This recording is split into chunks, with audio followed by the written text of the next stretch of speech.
Buenas, hoy les vamos a hablar acerca de las resinas. Mis compañeros Andrés Camilo Correa Bolaño, Laura Lizarazo Sea, María Cristina Martínez y Yaisa Rodríguez. Las resinas son restauraciones estéticas que se utilizan en dientes dañados o cariados, en las cuales el material principal es la resina, ya que este nos permite trabajar al color del diente, por lo que el resultado es una restauración cosmética. La introducción de las resinas compuestas en el campo de la odontología ha sido uno de los mayores aportes, ya que además de ser materiales altamente estéticos, ofrecen mejores propiedades en relación con la amalgama.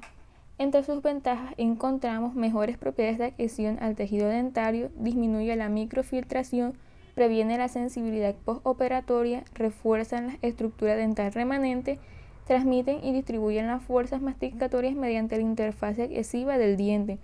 Y en sus desventajas encontramos la contracción de polimerización. Las resinas pueden ser clasificadas en dos, en resinas acrílicas y resinas compuestas. Las resinas acrílicas son un material que aparece en 1945 y se encuentra formado por un polímero de polimetacrilato de metilo y un monómero de metacrilato de metilo, los cuales al ser mezclados dan lugar a la autopolimerización. Son menos propensos a la fractura y a la solubilidad de los fluidos orales en relación a los silicatos, y entre sus desventajas encontramos que poseen poca resistencia a la abrasión, elevada contracción de polimerización, cambios dimensionales por efectos de la temperatura, inestabilidad dimensional y elevada filtración marginal, razones por las que este material entró en desuso. Clasificación de las resinas compuestas.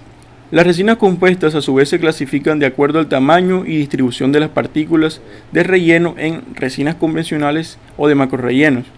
Estas presentan partículas de tamaño entre 10 y 50 micrómetros y este tipo de resina fue muy utilizada, sin embargo, debido a sus propiedades clínicas deficientes como ser de rugosidad superficial, poco brillo superficial, mayor susceptibilidad a la pigmentación, además de producir un gran desgaste en la pieza dentaria antagonista, el material entró en desuso. También encontramos las resinas de microrrelleno.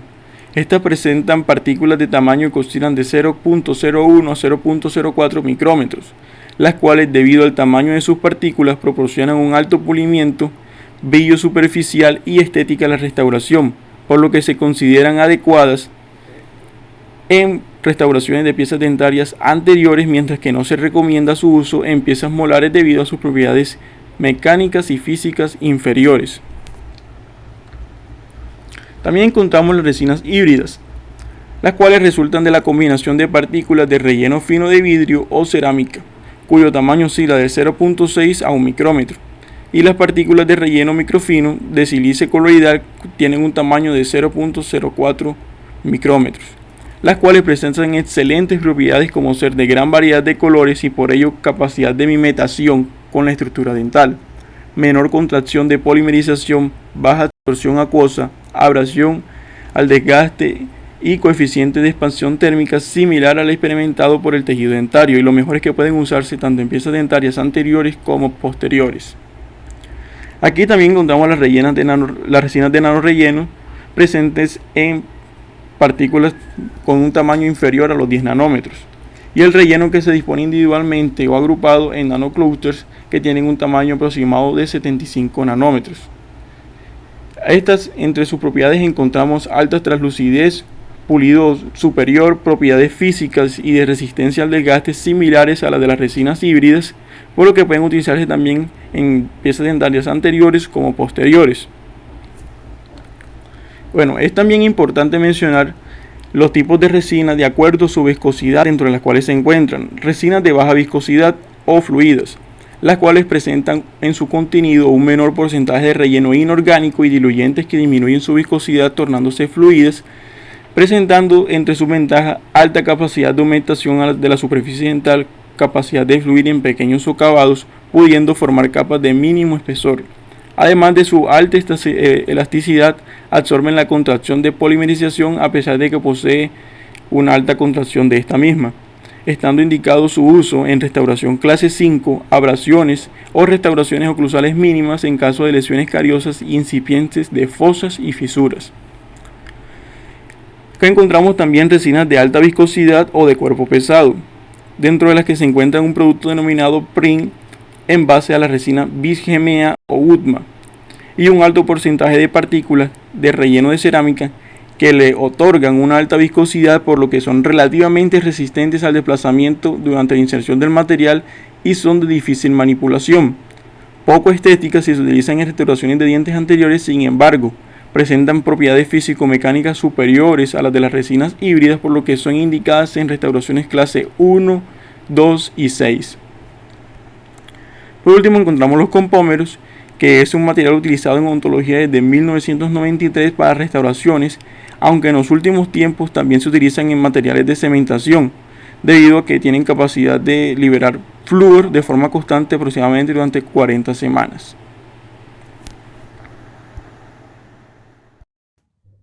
Con respecto al proceso de polimerización, las resinas compuestas para iniciar el proceso de polimerización, ya sea las de autocurado o de fotocurado, necesitan de la acción de radicales libres que deben ser estimulados para que se inicie la reacción.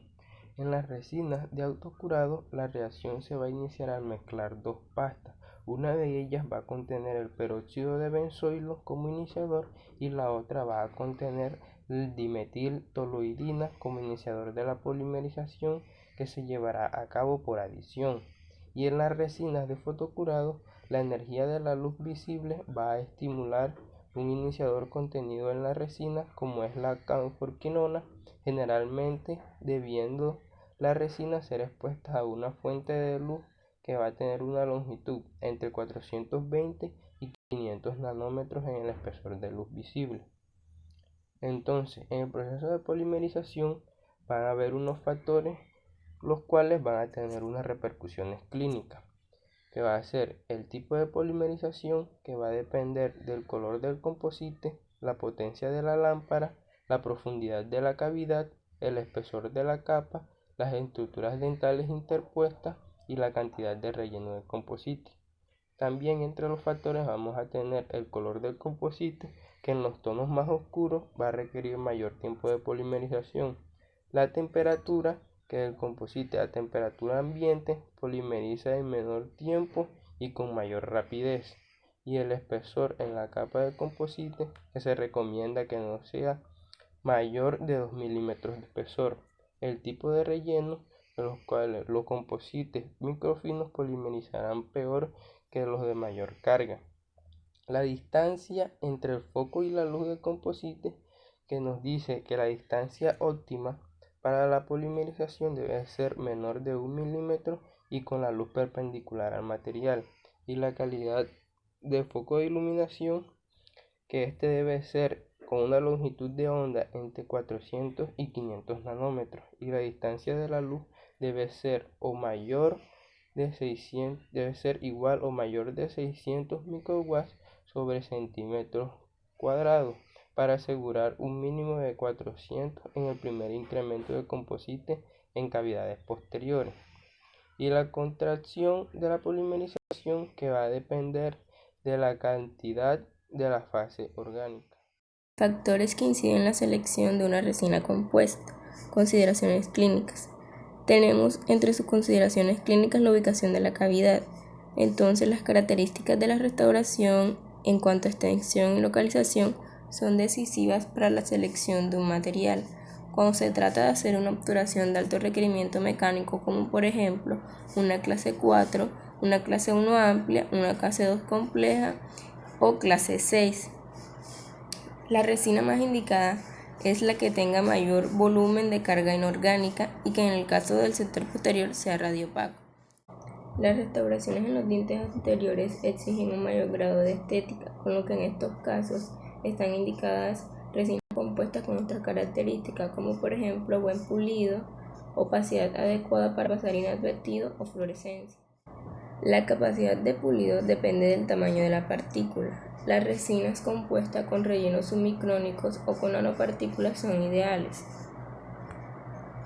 No hay que olvidar que se pueden combinar materiales como por ejemplo en el caso de una restauración clase 4 extensa, en la que estaría indicada una resina densificada de alta carga recubriendo en la zona vestibular por una resina compuesta microfina de microrelleno. El tratamiento de lesiones cervicales, tanto en el sector posterior como en el anterior, requieren ser obturadas de manera óptima con materiales de alta capacidad de pulido, con el fin de evitar el acúmulo de placas sobre ellos, así como un material que tenga buena respuesta a la flexión. En algunas ocasiones, las resinas compuestas no van destinadas de manera primaria a resolver un problema funcional, sino estético, como por ejemplo tratamientos de dismorfias o discoloraciones, cierre de diastemas o camuflaje de malposiciones dentales. También cuando es un requerimiento mecánico se le añade el estético, por ejemplo cuando hay grandes lesiones cariosas en dientes anteriores o traumatismos dentales en la zona anterior. Para ello se deben considerar otros componentes de las resinas compuestas que facilitan la terapéutica y que en ocasiones dan lugar a la aparición de productos especiales. En este sentido hay que resaltar el papel en primer lugar de la opacidad del material.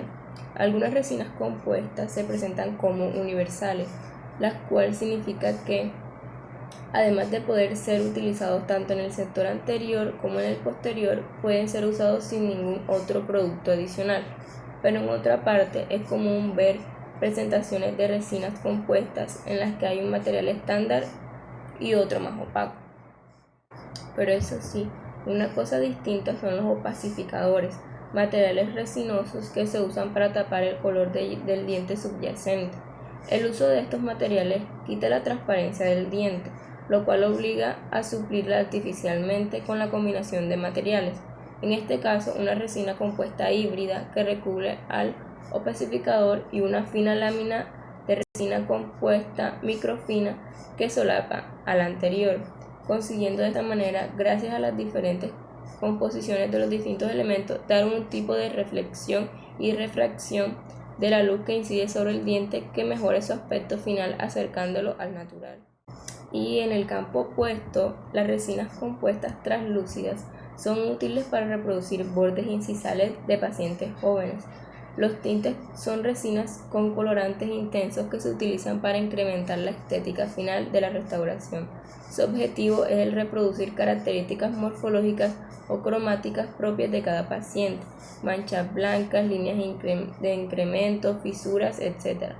Pero hay que recordar que su uso ha de ser mínimo, poca cantidad y localización superficial, de forma que no se note que se ha colocado en la restauración.